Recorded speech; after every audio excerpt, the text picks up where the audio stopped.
Hey, y'all. Welcome back to another episode of the Money Multiplier podcast, where we dive into the world of the infinite banking concept and we ask ourselves, do our dollars make sense? So I hope you had a wonderful fourth, or you're having a wonderful fourth. Today I have a fun episode. I actually have a close friend on. His name is Ollie. Ollie lives down in South Florida. His company is called Cash Flow Investing Incorporated, or we say Inc. over here. And actually, so I wanted to bring Ollie on because high level, this is still in the works right now, but y'all know Jonah Do, a part of the team. He has the Cash Compound, the banking bros with him and his brother. But later on this year and even next year, we're going to be hosting a millennial mastermind. So I'm bringing Ollie on so that the community can get to know him more and more, so that when you meet him in person or even on the live virtual trainings, you'll know a little bit more about him. So his specialty, he is really in the stocks, the options, the crypto trading world. So I wanted to bring him on to get his knowledge and expertise of, hey, if I am interested in this investment side over here, how do I start getting into this?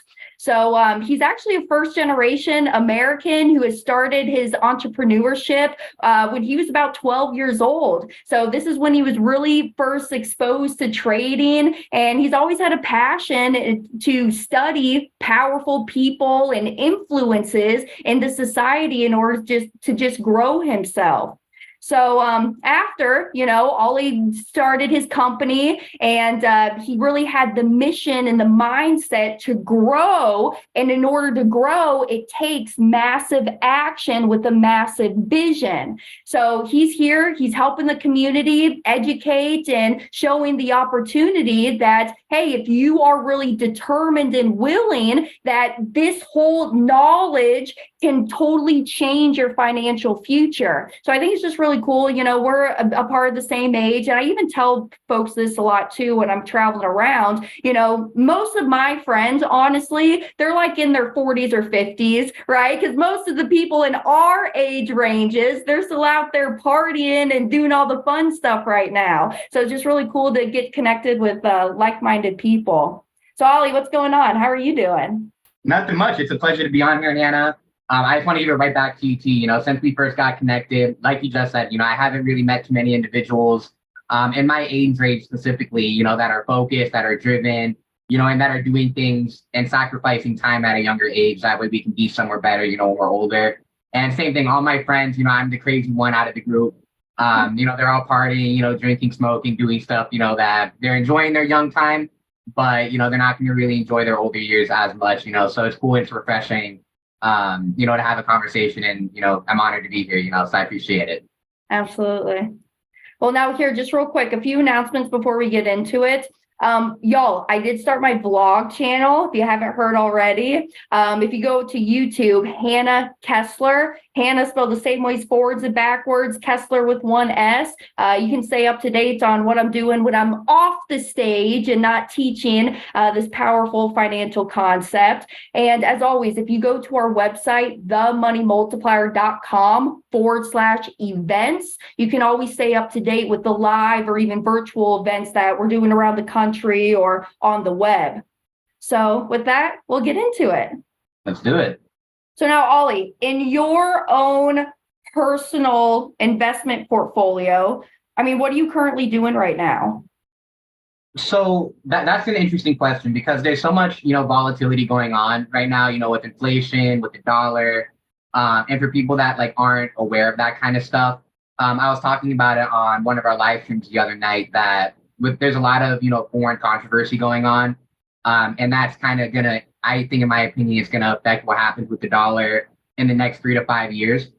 So I'm definitely not putting money in the bank, right? So any profits that we make, from the company or from my trading or anything else of that nature, I'm mostly doing two things, right? Either one, depending on the current market conditions, I'm investing it into crypto, right? But I'm not doing it into meme coins, or really small projects. I'm really just dollar cost averaging into bigger stable projects, like Cardano, Bitcoin, Ethereum. And if I see that those markets are going in a little bit, choppy waters, then I'm just putting those over to Tether. And that way, just at least it's staying at a set price. And that helps with your taxes a lot too. So what I would be saying to do when it comes to any sort of profits that you make when it comes to trading, or if you're, someone's getting into a startup, is just don't let it sit in a bank account. And if you're in a position to put it somewhere else, whether it is crypto, I'm not too heavy on stocks. I just see the returns are a lot higher when it comes to crypto. And then if you're worried about volatility, then put it into a stable coin. That way it can at least stay at the same value that it's currently at, Yeah. Yeah. Yeah. So to put it short, I'm putting it into crypto, and that kind of helps with taxes and everything as well when it comes to trading. A lot of people don't talk about that. Okay. Now, actually, okay, let me ask you this.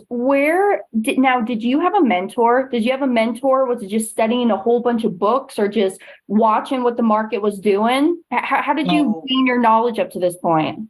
But that's in my little biography thing. That's why I mentioned I first got into entrepreneurship in 6th grade, and that was me just doing dumb stuff. I was just selling candy, I was selling t-shirts, and I'd make like $50 a week or whatever.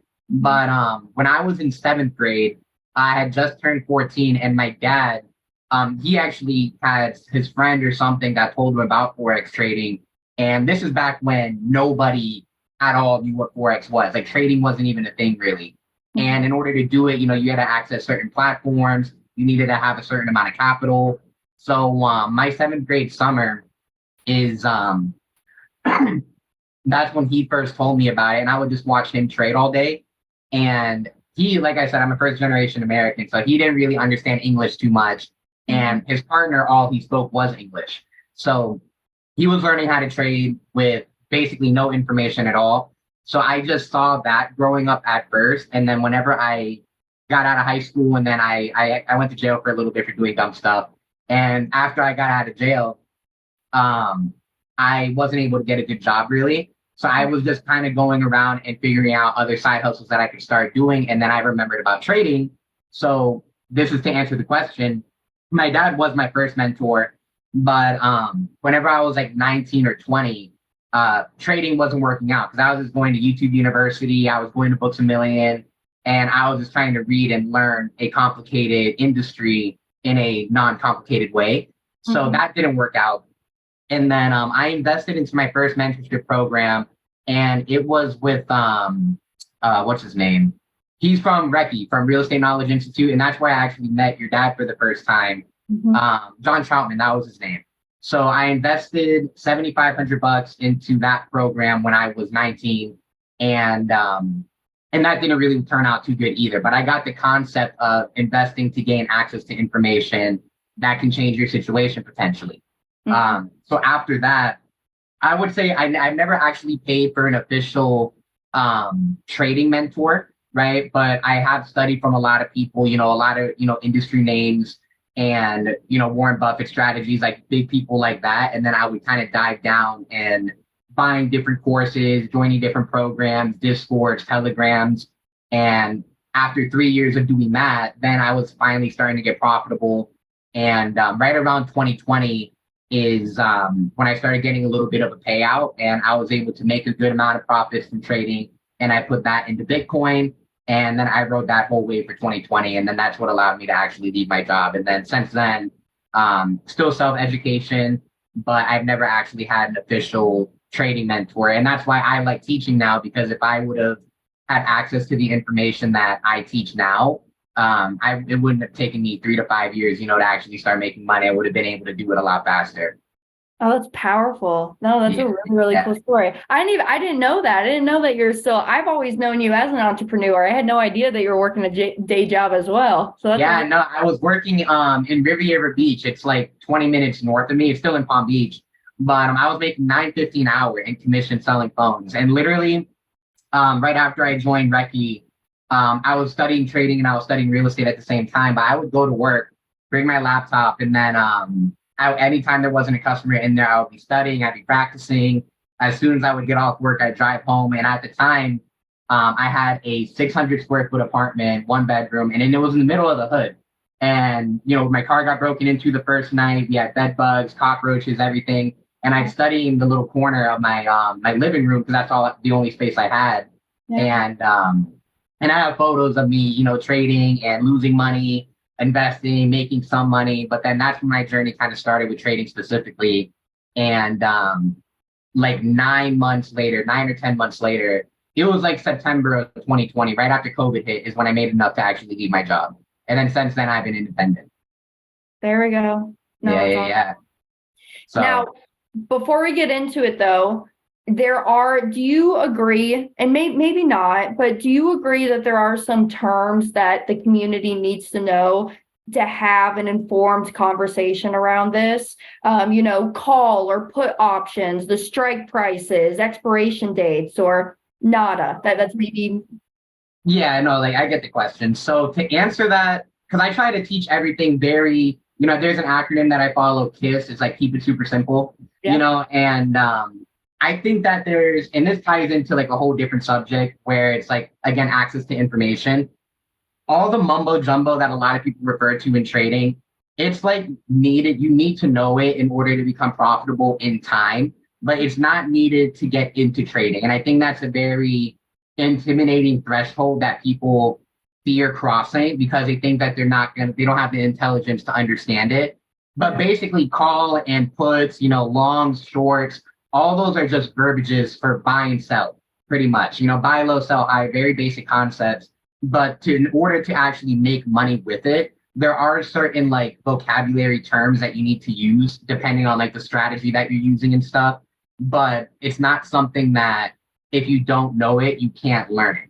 It's the same thing when it comes to insurance, and infinite banking. A lot of those terminologies and subjects could be confusing to someone like me or random Joe down the road. But if they're willing to spend 5 minutes, to read, terminology, it's very easy to understand once you actually start learning it. So you don't need to know anything. It's just the concept of having the desire to learn the information. But back to what I was saying is that I think that Wall Street, or like the system sets up these terminologies and sets up like these difficult topics to understand in order to keep, retail people out or in order to keep, the common person from actually increasing their wealth because they know most people are going to be too lazy or intimidated to actually learn these terms, That's just my opinion on that, though. We're more similar than I thought. I like that. No, I like that hot take. I kind of agree with you, but that's my hot take too. Nice. Yeah, that's what sucks about, entrepreneurship in general. Even filing, for a business or even filing the paperwork or getting that business knowledge to start doing something. It's not like it's hard to do, but like if you go on like a government website or you go to set something up for your business, the paperwork or an address or whatever, it's just not like a Google question. It's like you have to go do these steps in this order and you have to call here, go here. And I think it just overcomplicates the process to keep common people out and giving them extra ways to make income. That way they're only relying on their job. They'll start doing it for a few days or for a week, and then they'll just get discouraged because it's not as simple as they thought it would be, as TikTok makes it seem.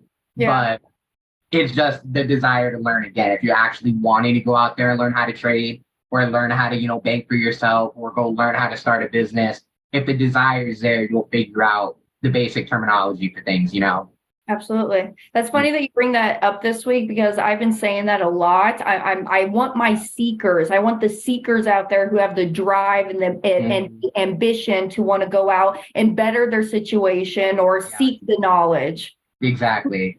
Now, when you got started, okay, so did you ever do paper trading? And so for my community and my folks out there, because I didn't know what paper trading was till about 2 years ago, but really high level what it is, it's you're placing real trades with the current markets and what they're doing, but you're not using real currency money. It's like your practice rounds. So did you start doing that first?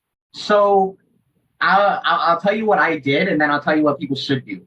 So when I first started getting into it, and for, again, terminology, for people that don't understand what paper trading is, it's a demo account. It's a demonstration account. That way you can practice your strategy, practice and learn how to actually trade, but you're not putting your money at risk.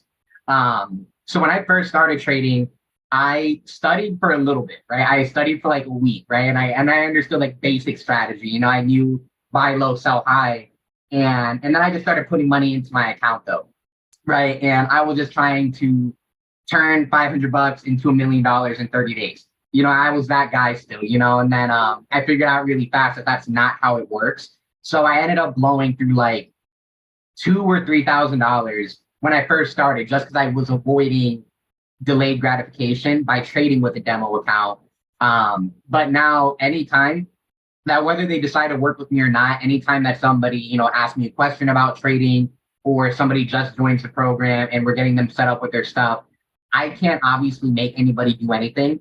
But in the program, I advise it at least 10 times, like per video, to practice on a demo account for at least, 2 to 3 months. And you don't have to do it for that long, but it's for two reasons: just to help you understand the strategy, which is very easy to learn. If you're able to do, 20 minutes a day, you can master the strategy within 2 to 3 weeks. But the reason why I say 2 to 3 months for paper trading is because investing or trading in general, it's very, very psychological. It's a very psychological game where your mind will be your worst enemy. Whether you get excited about making money, so you want to go make more, or you get pissed off that you lost money, so you try and risk more money to make that money back. So the demo account helps you build the discipline to not focus on the money, right? And then once you can understand the strategy and then not be focusing on dollars in the initial phase, that's when I say somebody's actually ready to deposit live funds into their account. So everybody should trade. If you're watching this, you should trade on a demo account or on a paper account for at least the first 2 to 3 months of your trading journey, minimum. Okay.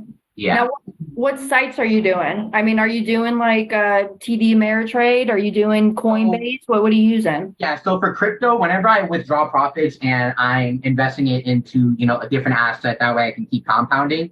I use Coinbase or Binance to buy stuff. But now with everything going on, I don't know if you saw about that, but the SEC is like trying to basically shut down Binance.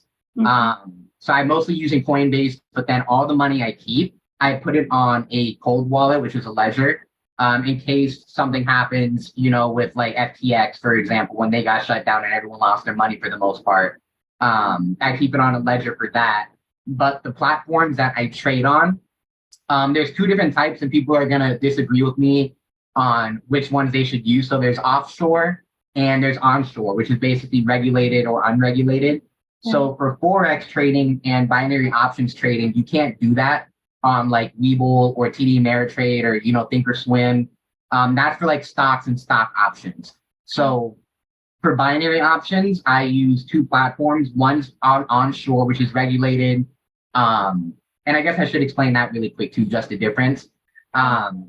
Regulated is onshore and unregulated is offshore. And pretty much the main difference is the amount of money you can make if you're trading a US regulated broker is limited, and your trading style is limited to keep your money safe, kind of, but your funds are guaranteed. If you ask for a withdrawal, they're going to give you your money without asking any questions, and it's your money, it's yours what to do with it. You can treat it like a bank account. But with offshore and unregulated brokers, you can get insane amounts of leverage, and you can start an account with $20 and you can turn it into 200 in a single trade. But they don't have to give you their funds if they don't want to. I had an instance, me personally, where I took, and I had this recorded. I took a $500 account and I took it into low five figures, within a relatively short amount of time. And then the broker just shut down my account, and I wasn't able to get any of the funds out. So that's when I started teaching more so about trading on US platforms. But so to answer the question for Forex trading, I use a platform called IG.US, and it's registered with the SEC, the CFTC is registered with all major regulators. And for binary options, I use Nadex. And for so I have multiple accounts. So then with unregulated platforms, I use one called Pocket Option for binary options. And then for Forex trading, I use one called Prosperity FX and Hugo's Way. So they're a lot smaller name platforms, obviously, but it's good to have two different account types. That way you can make a lot of money with an unregulated account, but then take the funds out immediately and then put it into a guaranteed, US backed broker pretty much. Yeah. And I teach all of that too. Brokers is one of the more complicated subjects, because there's always like a gatekeeper with information. And like people on YouTube or people that I bought courses from and stuff, like they always just kind of say, use your own discretion to pick a broker. That way you're not giving like financial advice. But there are certain brokers that are bad and that will steal your money. And then there are other brokers that don't do that, So I would recommend using one of the ones that I mentioned, to get into Forex or binary options. Mm-hmm. Yeah. Okay. No, that's good. I'm learning a lot because, to be honest, and the community knows this. I personally, I have not dove into the whole world of, now I dabble a little bit into crypto. I don't do any really in options trading. I have had some folks I've spoken to before, some of our community, y'all know Sodi. He's out there in Salt Lake City teaching, but personally, I'm on the real estate side, and I like the paper side of real estate and that private lending. So this is good. You're teaching me something new today. Nice. So now, okay, let me ask you then. What if the community can ask you right now, what are some of the rules that you are implementing? Because I know there's a whole bunch of rules, and that's why you're here as the expert to teach all of them. But what are you doing right now as tips and your guidelines that you're following in this class? Yeah, no. So, and that's the beautiful thing about trading too. It's like when you take your first step, you basically learn everything that you're going to need to know for your next 20 steps. Right? The system and the strategy stays the same no matter how knowledgeable or profitable you get when it comes to trading.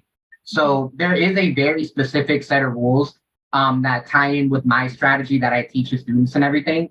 But to just give that out away for free and, just tell everyone how it is. The biggest thing that people struggle with, and this is basically because there's a quote and it's like a fact or whatever. I don't know the accuracy of the percentage, but it's like 90 or 95% of traders lose all their money in their first year. And it's a very, very simple reason why that happens. And the rule, that people should be following is two rules, is focus on percentage gain, not dollar gains, right? And what I mean by that is somebody, again, they'll start off trading with the minimal deposit. If the broker says you can put in 200, they're going to put in 200, right? And then the problem is that they want to turn 200 and retire from their job in 6 months or 30 days or a year or whatever. So then they're always, when they trade, they focus on, okay, I need to turn 200 into 250 on this session, right? But then they don't focus on percentage gain, right? Where if you turn 250 or you turn 200 into 250, that's like a 25% gain in a day, right? And now this, I know this, the audience knows, that on average, national average for a savings account with banks is 0.01%, right? So now they're comfortable leaving their money in a savings account for an entire year to make a penny, right? But now they want 25% in a day, which is possible. But when you start focusing on the percentage instead of the dollar, it puts it into perspective that making $50 isn't a lot of money, but I just did 25%, right? So now the thing about money is money changes, but percentage always stays the same. So the system that we follow, and this leads into rule number 2, is having a good risk management strategy in place where they focus on dollars. So they'll think, how much money do I need to risk out of my $200 in order for me to make $50? And you might need to risk 75 or 100. So you'll be putting, 50% of your account at risk to make 25, which sounds good. But then if you lose that trade, you're going to be really mad and you're going to say trading doesn't work, right? So now instead, we have a set system in place, which is basically maximum risk per trade is 3%, maximum risk. And usually it's like 1%. But your daily target goals is anywhere from 5 to 8% a day, right? Mm-hmm. And even if you don't make 5 to 8% a day, even 1% a day is still a lot better than less than 1% a year. Yeah. Right. So when you start shifting the focus on, instead of trying to aim $50 today, $100 tomorrow, 75 the next day, it's 3%, 3%, 3%. And then by compound interest, the number is naturally going to grow. And then if you make additional deposits into your account and you treat it same concept, you can bank for yourself with trading too. It's just not as stable as, whole life. But if you, steadily deposit $500 into your account every month and you're making 5% per day or 20% per week, you're going to see significant gains in that account in 6 to 12 months. But so delayed gratification and focusing on a fixed percentage instead of focusing on a dollar amount. And at that point, if you can understand that, you're already a master trader. It's just time hasn't caught up to you yet. Where it's, you're doing what you need to do. You just need to compound the account a little bit more, right? So those will be the biggest rules: is focus on percentage gain, not dollar gain, and have a set risk management plan put in place before you start trading with live money. So that's where the demo account will come into place. Figure out your strategy, figure out your risk management. What's your risk tolerance? Because some people might be fine risking 50% per trade, and then they can make a lot more money a lot faster. But it's just what you're comfortable risking for your account. But I recommend 1 to 3% max. Good. Okay. Yeah. It's funny that you bring that up because honestly, I see that the same over here. Like when teaching folks about the infinite banking concept, is people will come to me and they'll say, all right, Hannah, I got this boatload of debt, or I want to go purchase myself a $1.5 million property. And what's the minimum I can put into my policy? What's that minimum I can start with? Right. Exactly. And they want to accomplish these $1 million goals, but they only want to start with $300 a month. Right. Exactly. You got to have that realistic expectation. What you know this better than I do. Actually, Noggle will get me on this. What's that Warren Buffett quote where don't have your expectations so high or have unrealistic expectations for returns? You know what I'm talking about? I know the quote, but I can't say it verbatim though. But I know what you're talking about, because I'm pretty sure Warren Buffett's also the one who said people will overestimate what they can do in a year, but they'll underestimate what they can accomplish in a decade. You know what I mean? It's that they want it now, but they want to put the least amount of effort or the least amount of skin in the game in order to achieve, X result, So I completely get you on that. This is funny. It's good too, because I just had an episode come out about money mindset, and the underlying theme that I'm seeing here is that it's all about the mindset. I mean, 100%. you're going to learn all of these different characteristics and how to go put these ideas to work and to implement it, but it's all about the mindset at the end of the day and what you got on. It is, and Hannah, I'm glad you said that, because that's like the most talked about thing, in entrepreneurship, and people hate hearing that, because they think it's corny, or they think I already have the mindset. I'm not a baby, just teach me what I need to do to make money. But it's a necessary component, because I say this all the time. I think your income is attached to who you are as a person. And if you can't even have the discipline to talk about your mindset, then you're not going to have the discipline to make $1 million. If you can't have the discipline to always be happy or be grateful, or always being focused on the later, not the now, then you might as well not even get started as an entrepreneur, and that sounds a little harsh and stuff, but I'm sure you've seen it too, where being, a mentor or an educator or a coach or whatever terminology, it's that I see a lot of people that gas themselves up. They'll say, yeah, man, I'm tired of living a 9 to 5, I hate my life, or I'm ready to make a change and I'm willing to do whatever I need to do. And then literally within 48 hours, they're not doing anything, and, you give them the play, you give them the blueprint, and they just refuse to take that first step.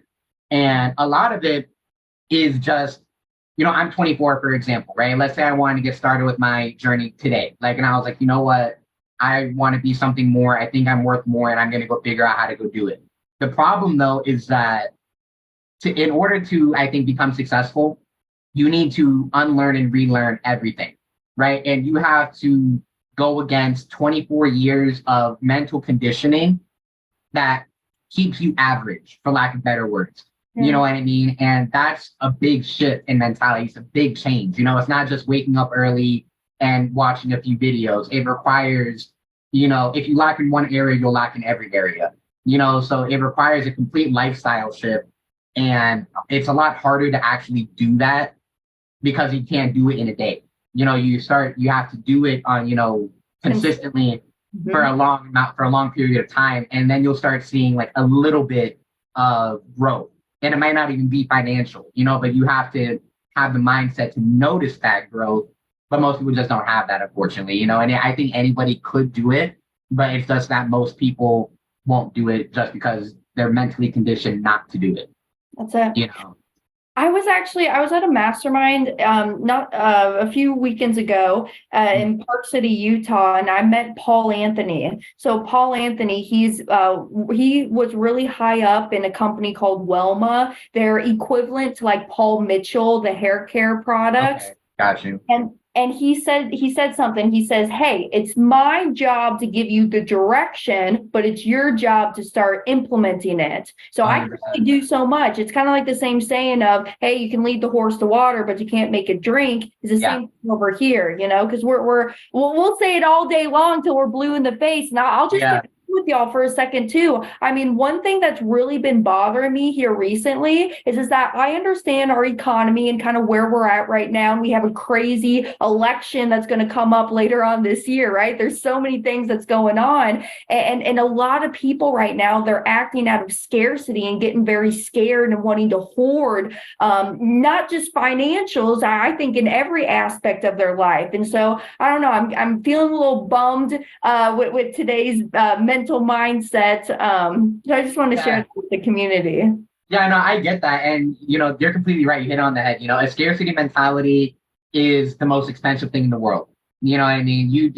People hold on to their dollars or their energy because you have to invest something in order to get growth in life in whatever aspect, physically, mentally, emotionally, financially. You have to be willing to invest something, right? Whether it's time, energy, money, resources, whatever it is. And that scarcity mentality prevents you from doing anything. Right. It does. It does. And then I think what that does is it puts people in a, for lack of better words, pissed off state of mind. And it ends up leading them to a depressive state of mind where they're so sunken in with their debt, with the negativeness in their life, or just with lack of progress, that's all they think about even more. So then they think about that more. They're scared to invest anything. So they get pissed off that they're not making progress because everyone else is making progress except them because they're not doing anything. And then that just cycles itself into a loop. And then before you know it, because I have students that are, 40, 50, 60 years old, and they tell me word for word that that's exactly what happened with their life. They were stagnant in their youth and they were scared to take the risks, and then they just got comfortable. And then that comfort, it does, and it leads to the biggest discomfort of their life because now they're really too old or don't have the time, don't have the energy, don't have the money. And now they're really screwed and they don't know what to do. And that makes them more sad and more depressed. And the cycle just continues to repeat itself, Yeah. So I think it is, I think that's the pandemic. Not all the other mumbo jumbo and stuff, but that all, like you said, we can yell it at them. We can say it to them. But unless the individual has a strong enough why, a solid foundation that's going to push them and light the fire on their ass to get them moving, then it's really hard for someone to just break that cycle, without doing something drastic, for lack of better words. Yeah. So. Now, in your years of trading, yes. I mean, have you had like personal goals that you've obtained, or you're like, holy shit, I've gotten to this point. That's really cool. Let me set my next goal now. Yeah, right. So my goal for this year, right, is I want to be managing at least $200,000 to $300,000. The goal is 250. $250,000 in total accounts, right? So there's ways that you can get access to funds that aren't yours. And you need to have certain criteria, a certain track record, a certain profitability rate. So that's my end of the year goal, right? But the goals that I have hit before, doing 100% on an account, right? Or being able to make my first withdrawal in my first year, right? Or making $10,000 with trading, certain easy little milestones like that. Not easy, but lower milestones. Those just give, whenever I first hit those, it just gives you like that serotonin boost, and it just shows you that it's possible, and that you can actually raise your limit and start aiming for bigger and better things. So my goal for now is to by the end of the year is be managing at least $250,000 worth of total accounts. And as of this moment, we still have a little bit of a ways to go, but we're on track for getting there, so that's my current goal for trading specifically, for me trading specifically. No, congrats. And you have, I don't know if I mentioned this earlier too. How many students are you training right now? So at this exact current moment, I would have to double check, but I think we just passed like 417. And then that's in the US. And then we have, I think, like 6 international students, like some are in like Lagos, Africa. And then we have a couple students in India. So those are our international locations. But most of them are just throughout the States, though.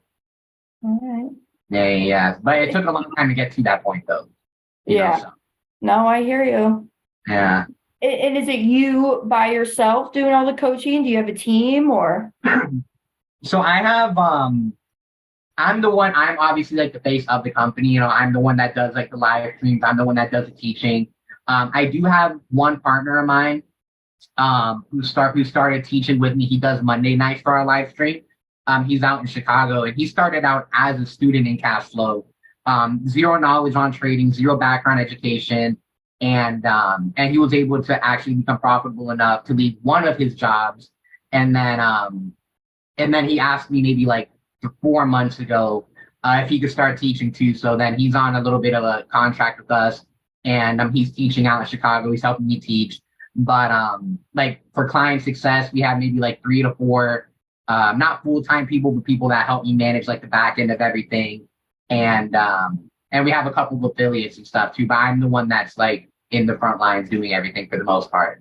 The student has become the teacher. Yeah, exactly. So that was a pretty cool situation for me, to just show that, okay, this guy had no education before, and now he's at a point now where he's able to help teach other people, what he learned and stuff. So I think it's a pretty humbling experience for me for that, Okay.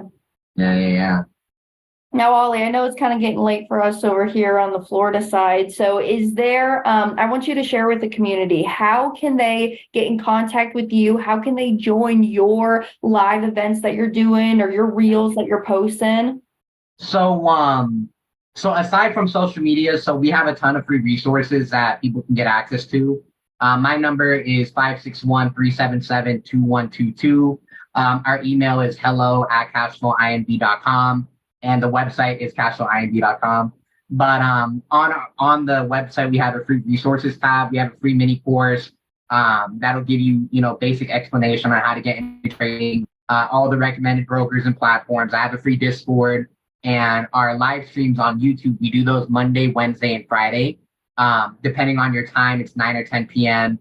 And then we have a ton of trainings on YouTube as well. But my Instagram is Ollie Cashflow. My Snapchat's Ollie Cashflow. My Facebook is my actual name, which is Gianni Oliva. And then everything for Cashflow's page is basically Cashflow INB. So we're really easy to find. And then if anyone did need help actually getting started with trading, like I said, we have a ton of free material before someone even considers, investing into the program. I want to make sure that they have enough resources to go out there and learn on their own if they wanted to do that. But that's where somebody can reach me if they wanted to, though. That's awesome. It follows the principle, right? Give your best stuff away for free, and I see you're doing that. And it is it's very humbling to know that your mentors on your team have also been students of yours too. I mean, to be honest, that's how we've grown as the Money Multiplier. Chris Noggle, for instance, he was a member. Dad and I would go up there to Buffalo, New York, and now the student has become the teacher. Yeah, literally. Yeah, I've been seeing a lot about it recently too. I've been following him ever since I met you. But it's really cool to see your guys' growth as well, and I get inspired by it a lot too, because sometimes, aside from trading, it gets a little bit, you need a solid mindset to be in business too. You gotta actually run a company, do sales, do marketing, and sometimes that gets discouraging too. So when I see somebody, at it like you are, and still pushing yourself, reaching you at like boundaries and everything, it helps push me and motivates me as well, to show what's possible if you put your mind to it, so. I've been following you guys for a while, Oh, I love it. Yeah. Now, Now for my community too, okay? So for my current policy holders or my future policy holders, yes, I mean, I have folks who use their policies, use the cash value in your policy to go buy your trades. Because I say this all the time. I am never going to tell you how to go make your money, how to go invest your money. Really, what I'm teaching you is how you finance every single transaction that you buy, which can include investments, and that it's important of where you're storing the money. Ollie said it. I didn't even have to say it. I don't trust banks. I don't keep my money down with the local banks, right? 100%, yeah. So use your cash values, and you can go and invest those dollars into something like this, or even take the profits from those trades, right? Take the profits off the table, go funnel it back through the policy, earn that uninterrupted compounding again. So it's not the either or, isn't it? Tax free. Yeah. And that's exactly, I'll touch up on that really quick too for you, is that we sometimes people do is, if they have good credit, they'll take a credit line out and use that money to start trading, use profits to pay back that debt. It'd be the exact same thing with IBC. If somebody wanted to, take debt out against themselves and open up a rather large size trading account, they'll make an insane amount of profit by following a safe risk management plan, and then just take that profit out and put it right back into the policy, or use it for whatever they want to use it for. But that's definitely something that my students don't have the opportunity to do, and we can definitely, talk about seeing how we can collab on that, is using, their policy to fund up their trading account, making the profits, and then just reinvesting those profits, saving money on the taxes too, because you get tax, capital gains. So you can save that profit and not pay taxes on it, and then just put it back into the policy, So I think that's something genius, that if people that, were inside of your program, they did start implementing that they would be able, to not obviously make millions, but they'd be able to increase the compounding on their account significantly by doing that. Yep. Because now you're double dipping, making the dollar from both places. Exactly. Multiple income streams, that's what you gotta have, So and diversify. Yeah, exactly. Gotta diversify. All right, man. No, it's been a pleasure having you on. So no, you're awesome. I'll have you back on. And reminder too, okay? So I'm having Ollie on. I wanted the community to get to know him more and more. So later on this year, I'll stay posted. We'll post the live virtual event that we'll do later on in Q4. And then also next year, coming in 2024, we'll do a live millennial money mindset mastermind. All right, so here, I'll tell the audience, and y'all write into me, okay? So I'm thinking about calling it Millennial Money Mindset Mastermind. I know that's a lot of M's, but here's the next one. Millennial Money Multiplier Mindset Mastermind. So I don't know, we'll think about it. That one's it. I like that one. That one's it. I can see that. I can see that on the billboard. And for everyone that is watching this too, you guys have a beast of a leader. Like I said, I've been connected with Hannah now for a while. And she knows what she's talking about. So I know that the path that IBC is on, with her leading everything, you guys have a tremendous leader, and I'm definitely looking forward, to doing more business with you and growing with you too. Oh, no, absolutely. You're amazing, man. I can't wait to see you in person soon. Yeah, I'm looking forward to it also. You're an amazing individual too. And like I said, it's just cool, we're around the same age. That's what I like. Most conversations I have with other entrepreneurs, it's either like they're just starting out or they're brand new, or they're, 30, 40, 50, and it's that little age gap makes it a little hard to relate, so I like your energy, good people. No, same here. All right. Well, thanks for joining us. And as always, y'all, you can find us on YouTube, Facebook, Instagram, TikTok. So The Money Multiplier, or you can even follow my personal accounts, Hannah Kessler. And until next week, we'll see you then. Bye now.